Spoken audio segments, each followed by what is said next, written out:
So I think it's probably best if we save a lot of time for questions, because I actually am curious to know why you're here. So we will get to that. But let me start with a few questions on my end, and just curious. So how many of you regularly discuss American politics during services? No. How many of you discuss legislative issues? No. One, two, couple, three. No. Gun control is considered. Gun violence, that's an issue, right? How many discuss ballot propositions? That's the same. Well, like fair housing, things like, yeah. Things that people have to vote on. Yes. Sometimes. Okay. How many of you recommend positions on propositions? Not from the Bima. You don't. Nobody. You do. Okay. How many of you discuss candidates? Not from the Bima. Really? Okay. How many of you? Question, from the Bima or privately with the congregation? Let's discuss within the congregational setting, either from the Bima or otherwise. Oh, that's Oh, different. that's a different question. Yeah. Those are different questions. Not private conversations. Public conversations. It's Bima. Bima, yeah. Say Bima. A group, but if it's a group, that's the Bima. Right. Yeah. How many of you discuss Israeli politics? Sometimes. Comfort level the same or different? With Israeli, American. It's always dicey. Different. Oh Yeah. boy, you get people who have different opinions, and oh my There are goodness. Israeli issues that have ethical bearings that I participate in and give talks on, like the wall, for instance, and the women's position. Right. Well, that's different. Wall. I mean, there are ethical problems and issues that I need to talk about. But choosing a prime minister, that's something else. And also commenting on how they deal with the West Bank or something like that. I mean, I would never mention that ever. You just don't know who you're listening, who's there listening, and how they feel about it. Everybody has a right to their You opinion. can deal with the ethics of the issue without advocating. Right. There are ways. I'm Yeah. just trying to get a sense of comfort level, general comfort levels. So for those of you who actually get into these kinds of topics from the Bima, how many of you think about potential tax consequences to the congregation when you're discussing legislative issues or candidates? Absolutely. You do. How many of you saw the editorial in the Los Angeles Times this past Sunday that says that titled our churches being muzzled? No, but I would like to see it. So I have this. You can just. Oh, great. It's interesting. The timing was sort of fun because we were doing this, and Cary, can you just add one thing? It's like everybody answered no to all this, but I sit in a congregation, many different congregations all the time, and there's a lot of snarky, snide remarks that come up, even not to criticize Alan, but he even made some sort of offhanded remark about it. And I don't know if we're counting ourselves in that, but I have yet to go to services and not listen to some sort of offhanded, like, I'm not going to talk about that. Right. So, I have to say that everybody didn't answer, but I'm sitting there listening and I hear every single Shabbos Sure. at every shul. So, right. I just want to make us aware. Of the Los Angeles Times one, there's some coming around. So that was very helpful in terms of just understanding what you're thinking and how what you consider your role to be. And of course, politics is discussed. You may or may not discuss it from the Bima, but certainly within a congregation, people are talking. At least I hope they're talking. Oh my God. We're Jews. We have all kinds of different opinions. And that's just fine. What many people who work in nonprofit settings, be it a congregation as a rabbi or otherwise, think is that if you're part of an organization that is exempt from taxation under Section 501c3 of the Internal Revenue Code, that politics is forbidden. Well, of course that's not true. But people think that. People think that all the time. Yes. And they're afraid. They're very afraid. And I'm here to say, don't be afraid. Now, everybody has to know their own congregation. Everyone has to know. And this is true of any nonprofit organization. What's the culture? What's the expectation? What's the comfort level? How many risks are you willing to take? What's the dividing line? I can tell you the legal part.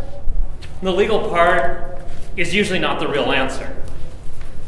The real answer has to do with what you feel is right. Do people get in trouble? Yeah, occasionally. In the handout, I think probably a lot of people who are from this area know that George Regas at All Saints Episcopal Church in Pasadena said a few things in a sermon, and the IRS spent a long time investigating what he said. And what he said was not that explicit in terms of who he was supporting. Now, you could look at the words and you could say, okay, this is what he meant. And anybody who was sitting in the congregation could probably understand who he was supporting. That's a problem. That's presumably where you've crossed the line, but he didn't really cross the line. So let's go back to the fundamentals. What can you do? You can discuss almost any issue you like. You can make recommendations. You can talk about legislation. You can encourage your congregants to go lobby. You can tell them how to vote on a ballot proposition or how not to vote. You have free reign. Why do you have free reign? Because there are no prohibitions whatsoever on what you can say. If all you did in your congregation was work on legislation, that would be a problem. But that's not what you do. There's a whole host of things that occur in all of our congregations, and those involve any number of areas that don't pertain to legislation. But if you want to discuss, if you want to lobby, if you want to say how to vote, there are 18 statewide ballot propositions in the state of California on this November ballot. It's a lot for people to digest. And then you have local measures as well. And you got all the candidates. And we're in an era where we decided that it's preferable to consolidate elections. And so when we used to have some elections held on different days, now we're getting to a place where, oh no, let's put everything together. So even more, our congregants are going to have to understand and be educated about it before they go to the polls. So you as rabbis are able to, bless you, to say almost anything you like about issues. Let's stop there. Any questions about that? Are you talking legalistically? What are you talking about? Oh, I am talking legalistically. Oh, okay. You have to decide what you're willing to say and what you're comfortable saying. Right. I'm just going to tell you what you're legally allowed to do. Okay. And then You can add in your own comfort level. How do we talk about bigotry and the hatred and the violence which are coming up now because of Trump without not advocating, talking about the candidacies? Okay. How do you do it honestly without having to be politically correct and watch your Y's and your T's and T's and all that stuff and just speak out, because there is an issue here that needs to be spoken about. How do you do it without breaking the rules? Okay, let's shift over to the candidate side. So what's the law in terms of speaking about candidates? Can you talk about candidates?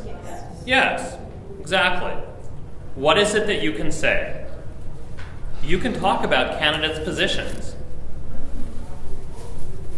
You can explain what one candidate supports, what one candidate opposes, what the other supports, what the other opposes. You can explain their issues, their stance on issues. We have to be even-handed. You have to be somewhat even-handed, but you are using their words, their positions, their statements. You go to their websites, and you can compare and contrast. What you can't do is talk about, as opposed to what you can do, and very different from what you can do with legislation, you can't say your position. You can't tell your congregants how to vote. But you can go through systematically and discuss issues. And that's okay. So when you talk about things that have special meaning for us as Jews, then it is fine to use examples. You just can't assign a certain value to it from a political perspective. You can explain things from a Jewish perspective, but that doesn't translate necessarily to a vote. And that's where you have to stop.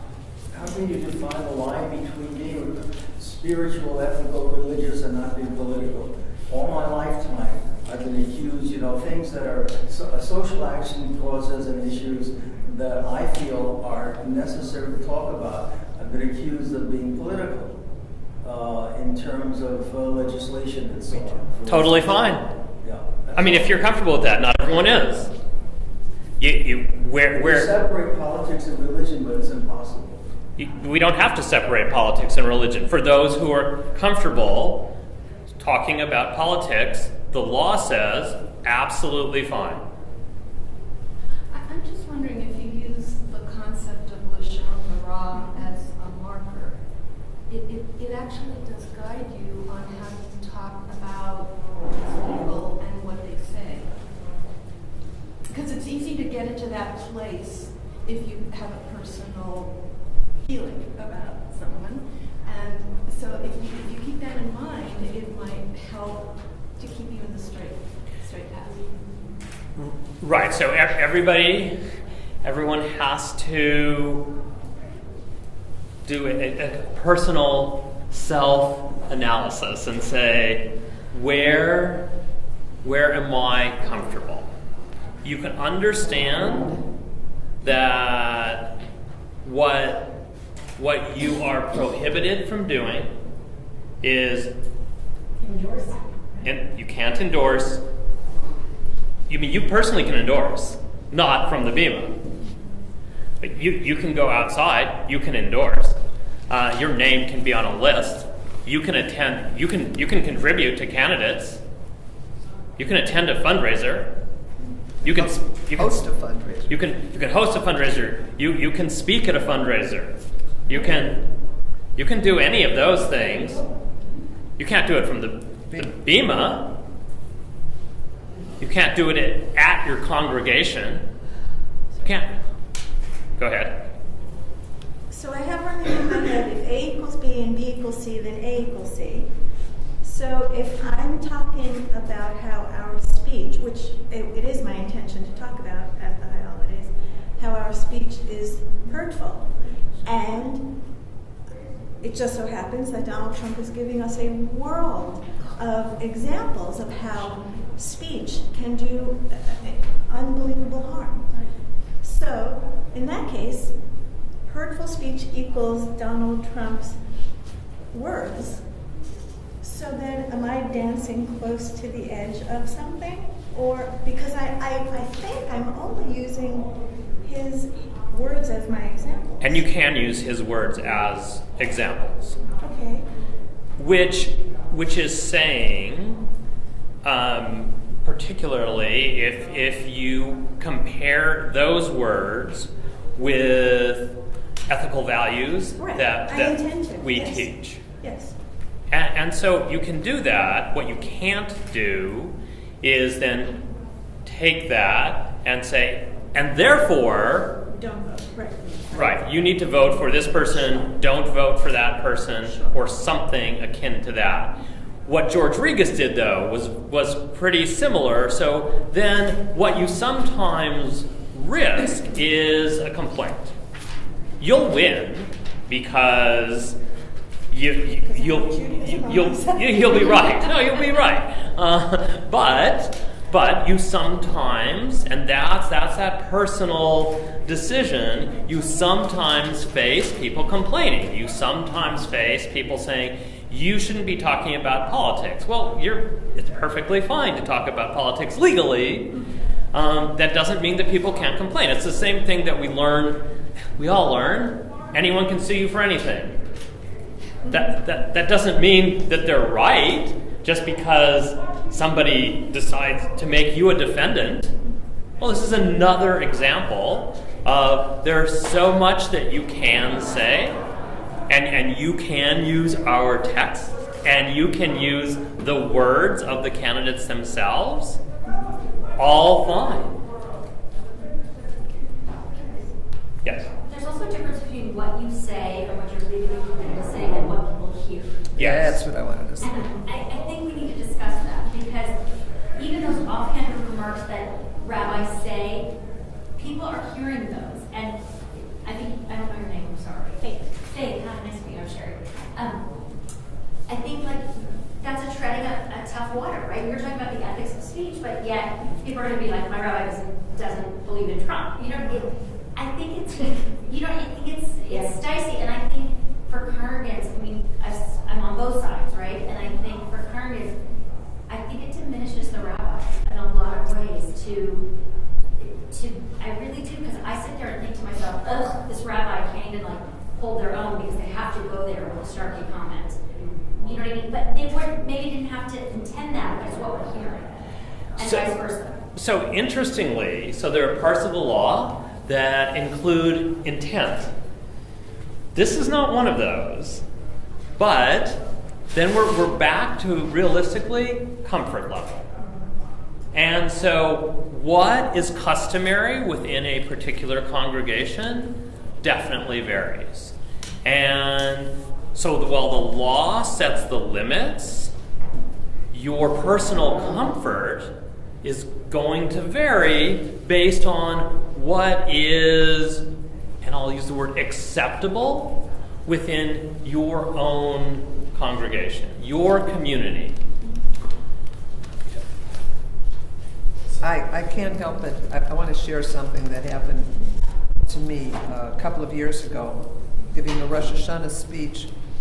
And I mentioned in the Rosh Hashanah speech that I was a part of a national rabbinical call from President Obama, at which point one of my congregants got up and walked out. But that led to our vice president of the board, who was a lawyer, made a big brouhaha because she wanted this guy to stay with the congregation. That has stayed with me. I just retired. He just came back. But that was the pinprick.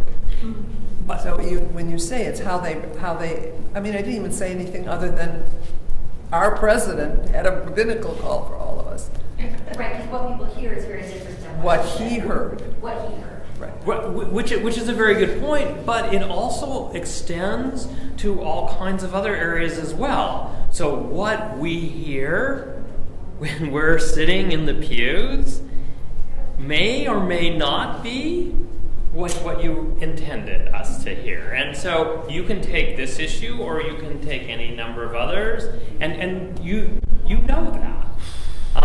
You think you're very clear, you think you're very precise, you think you're very careful. Yes.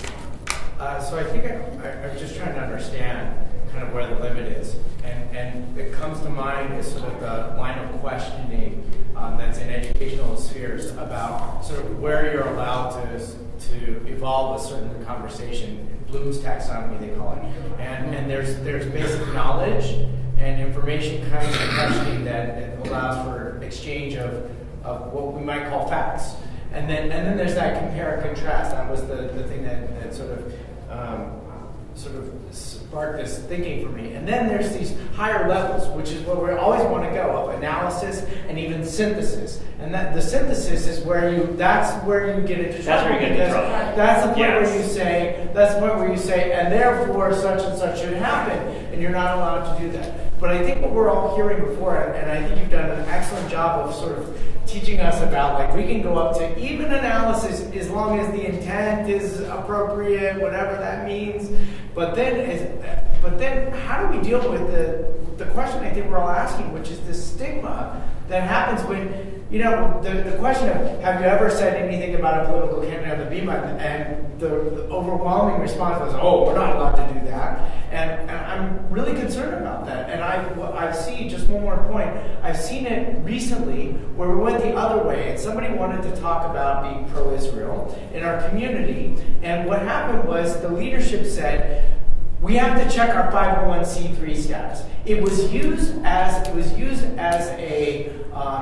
an impediment, as an obstacle in order to prevent social conversation. So I want to ask you, I think we're here to sort of figure out, how do we navigate that? Of course there's comfort level, for sure. But how do we navigate that? Because I want to be able to, I want to know what's comfortable for me, and I don't know because I've got a lot of people telling me what I should be. Good. Zach? Well, so that's exactly right. And so what rabbis face is not that different from what a corporation faces. When they're getting out and getting involved in politics as well. So they're selling something to a consumer. They have an audience. They have a product, and yet they have political positions sometimes that affect their ability to be in business.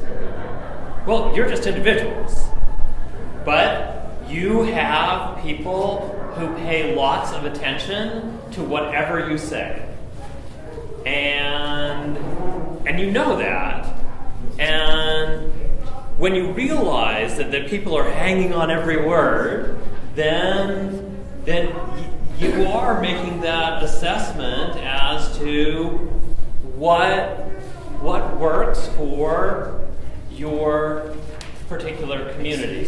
What works for? So, if I may, I think you're great, and please pardon me if I'm overtaking all. I'll say this one thing and then stop.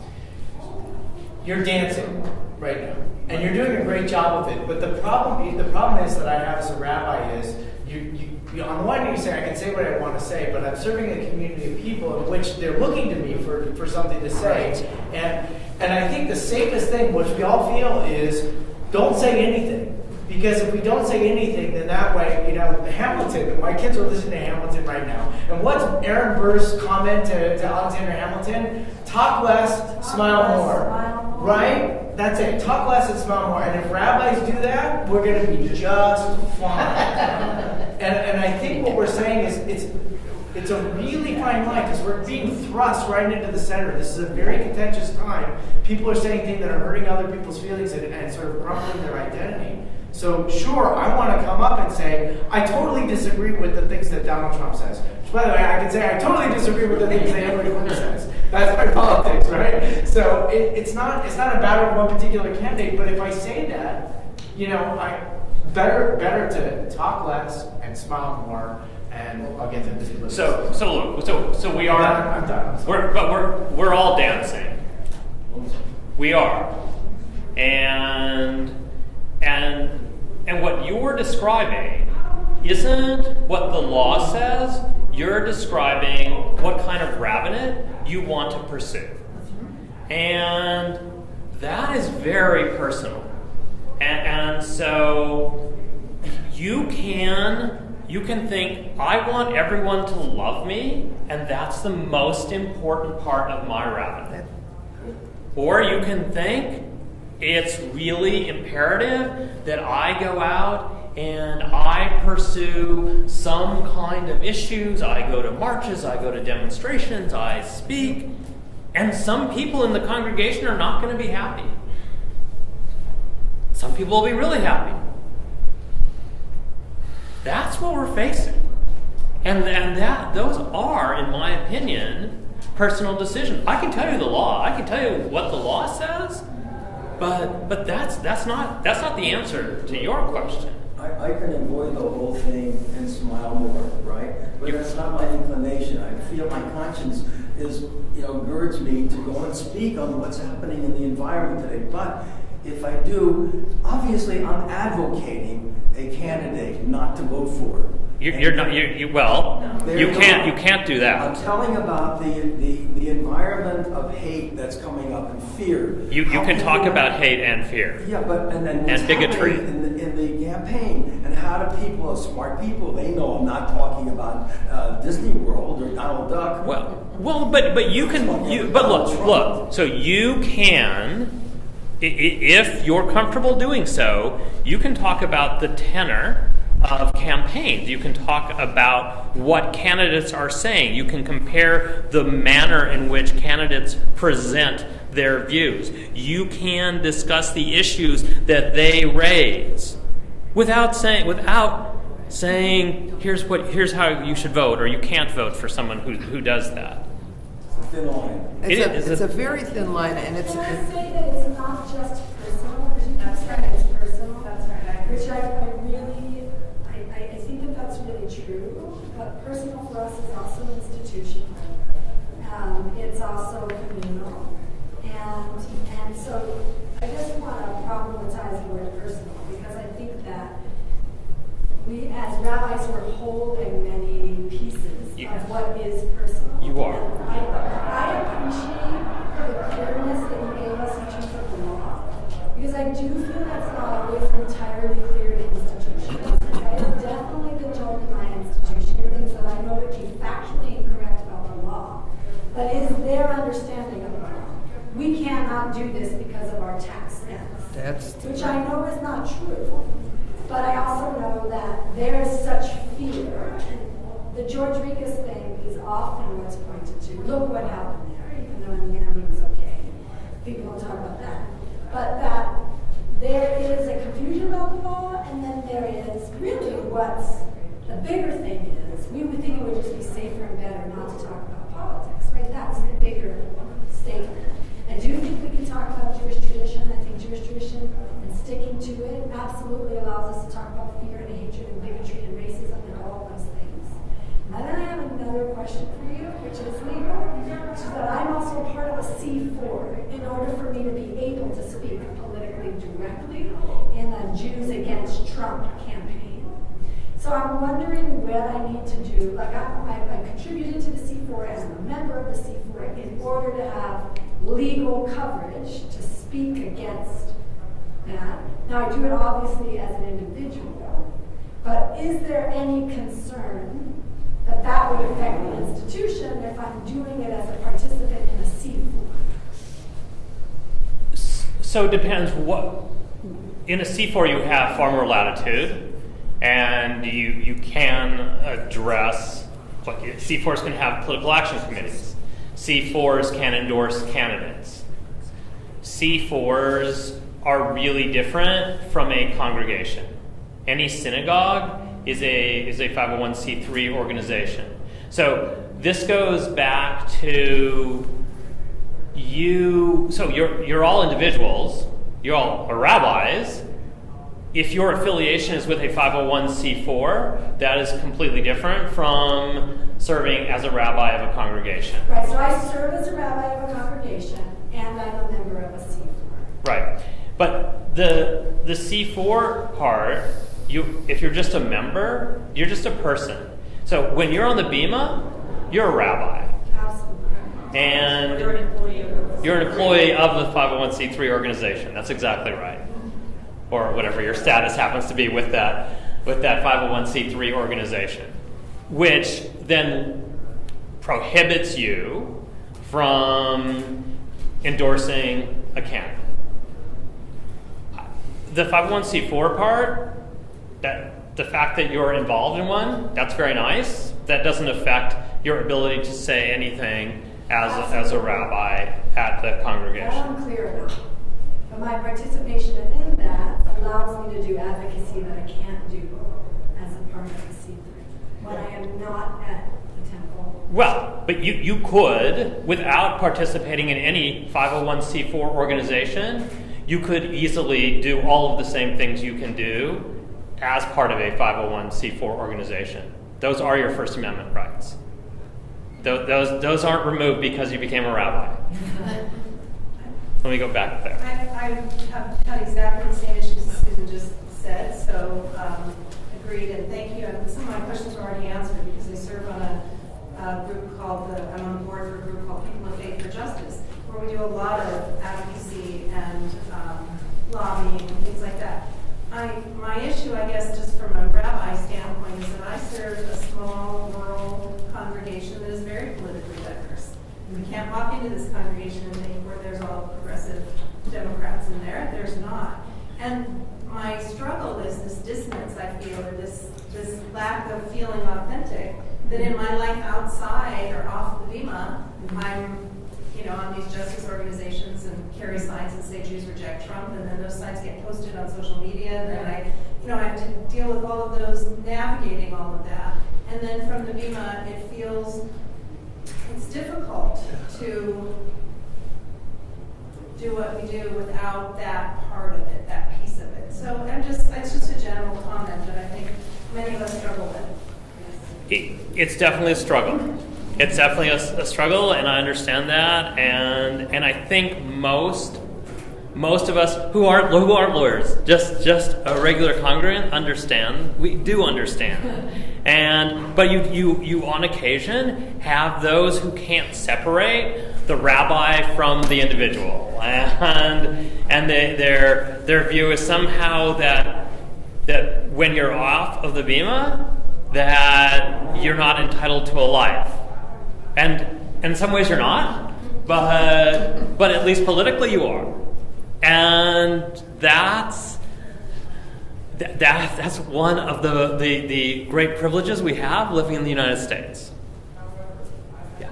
I'm wondering about, I know I might want to give a sermon on hate speech. So I am in a congregation where we can record on Shabbat or on a Yom Tov. So would you recommend recording what I say, or having, staying with my text, so that, God forbid, I need evidence? Wow. I'm being serious, that I have evidence of what I said, and then, So I appreciate what you just said, and strangely enough, yes, I think that's a good idea. People, because if you don't, someone else might, and people know how to doctor all kinds of things if somebody's really after you for whatever reason, and it's hard to believe that goes on in the world, but it does. And you just don't know the vitriol that some people possess for whatever their position is, and if it's different from yours, protect yourself. And that is a good way to do it. And as we learn from watching Donald Trump, there's something to be said for using the teleprompter. I mean, these offhand remarks that people make, especially if you're running for president, can get you into huge trouble. Yes. Can you talk about the legal implications of somebody other than the rabbi making these kind of remarks publicly in congregations? They're the same. So anyone who has a position of authority, such as, like an officer of the congregation, the same. Because they are there representing the 501c3 organization, and the standards are identical. Now, I encourage people to do things like voter registration drives. I encourage forums on ballot measures. I encourage even a forum on candidate forums. I think are great. You can invite candidates to come in and discuss their positions. That's completely fine. Can we talk about this? We can. No problem. Talk about our opinions about this article and what we think. Sure. That's an opinion on an issue.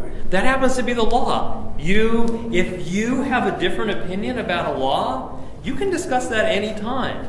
And that's what we so often. I had a client call me the other day from a 501c3, and they were being asked to sign a ballot argument for a proposition. And the executive director of the organization said, absolutely not, we couldn't possibly do that, it's completely illegal. Like, no, absolutely, you are allowed to do it. It's completely legal. People do it all the time. And there's just confusion. Can I ask you a question then? Yes. Would it be wise at this point in our newsletters or email or however we communicate with our congregation to tell them specifically what the law is so that they come in with that awareness? So I think it's often wise in congregational settings to do just that. Because there is widespread confusion. Right. For those who are interested, they'll take a look. For those who are not, they're going to ignore it. But at least you put it out there, they're all aware, they're aware ahead of time. There are good materials out there that explain things, and these are not difficult concepts. They're difficult. They're only difficult because of our moral, ethical, Jewish, and then your own because of your level within the community, which is different from just regular people. And so it just holds you to the people hold you to a different standard. I just want to add one little piece, because as rabbis, we represent the prophetic movement on some level, and that's what the prophet did. The prophet spoke for and against. Yeah. And when my husband was the rabbi of a big synagogue during the AIDS epidemic, on high holidays, he spoke about it and he passed out condoms. Now, there were companies there who were, of course, a little bit shocked, but he was trying to save the lives of a lot of teenagers. But it was a personal statement that he felt an obligation to share with the community. So sometimes I guess you have to think about what the risk is in order to do what you firmly believe in. Right, but that's perfectly legal. So that's where when you talk about that's the distinction, and we'll get back to where you are, which is I understand there are potential ramifications to you professionally. I understand that there are ramifications within a congregation and how people feel toward you personally. But those are the decision points, and that's where that does become a personal decision. I think that's a really great example, and I think that there are plenty of cases in which we do feel comfortable enough to get up and take a stand. Maybe it's when we feel that it is an absolute certainty that we can make a statement Yes. without getting in trouble for doing it, or that the voice of dissent is going to be a very minor voice. And so that's that's a beautiful message for us to take away from the session today, is to say, you have to figure out, you have to flex your muscle and feel like what are your comfort zones and what's your threshold of tolerance with that kind of like dissension, however big or small it might be. And I think that's really helpful. And then I think just also we happen to be in a particularly volatile time. I mean, it's enough for us to like say, Jews, we're always like, oh yeah, it's a volatile time. But when it seems to be like there's such a global concern about it, and really global, if you talk about other countries in which they look into the political climate of the country at this particular time, there's a lot of, I don't know, uncertainty, perhaps that's the word. Look, what we face today, which I think is really different, is the way what's accepted in terms of discourse. You look at CNN, you look at MSNBC, you look at Fox News, you go to these programs, and what do people do with one another? They yell at each other. They just scream. And somehow, and our children look at that and say, well, this is just absolutely fine. Yeah. So we have the sense that that we're so polarized because we have these positions and somehow we think that's okay. Now, when you're a rabbi, somehow you've got to look at that and you don't have to do anything, but you have an opportunity to address the way that we communicate. And I think that is something that we certainly would like to instill within our congregants of all ages, and for young people in particular, so that they understand that some ways of dealing with other people are appropriate and some are not. But it's just what you see is just so different from what I knew growing up. Oh, go ahead. I just wanted to mention, because the concept of civil discourse has been so difficult. I live in Las Vegas, and the Board of Rabbis last year decided that we would have what we call the Year of Dialogue, and we have 3 programs. The first one we had at one synagogue, the second one we'll have at another synagogue, and the third one we'll have at a third synagogue, where we have people from the far left and from the far right.